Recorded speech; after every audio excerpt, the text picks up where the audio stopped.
the run, but not the race. All alone in a silent way.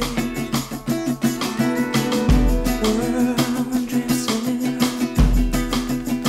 and the world's a stranger.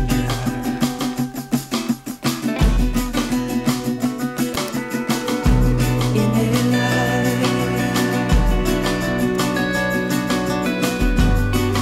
eclipse in a time. Είμαστε στην επαγγελματική κουζίνα ενός κριτικού μεζανοπολίου.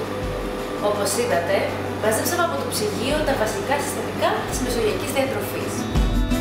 Και φυσικά δεν θα μπορούσαμε να παραλείψουμε το ελαιόλαδο.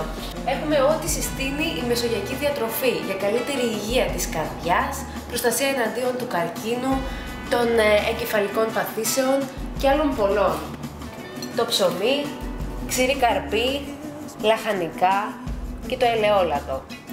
Οι συστάσεις για μια ισορροπημένη διατροφή σύμφωνα με το πρότυπο της μεσογειακής δίαιτας λένε ότι κάθε μέρα πρέπει να καταναλώνουμε αρκετά φρούτα και λαχανικά, ψωμί, δημητριακά ολικής άλεσης. Την εβδομάδα μας θα πρέπει να καταναλώνουμε 1 με 2 φορές ψάρι, κόκκινο κρέας 1 φορά την εβδομάδα αν είναι δυνατόν, αρκετά όσπρια, μέτριες ποσότητες γαλακτοκομικών προϊόντων και φυσικά να χρησιμοποιούμε πάντα ελαιόλαδο που είναι πλούσιο σε μονοαπόρεστα λιπαρά οξέα, βοηθώντας μας έτσι να μειώσουμε την κακή χολυστερόλη και να αυξήσουμε την καλή χολυστερόλη HDL.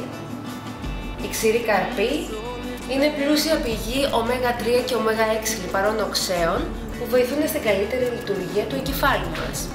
Τα δημητριακά ολικής άλεσης και το ψωμί, πλούσια σε φυτικές ίνες, βοηθούν την καλή λειτουργία του γαστεντερικού σωλήνα.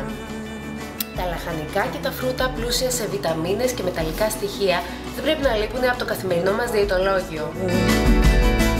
Στο ληστικό arkoudi.gr θα βρείτε πολλές διατροφικές προτάσεις, συμβουλές αλλά και συνταγές, όχι μόνο για το στομιά, αλλά και για καλύτερη υγεία.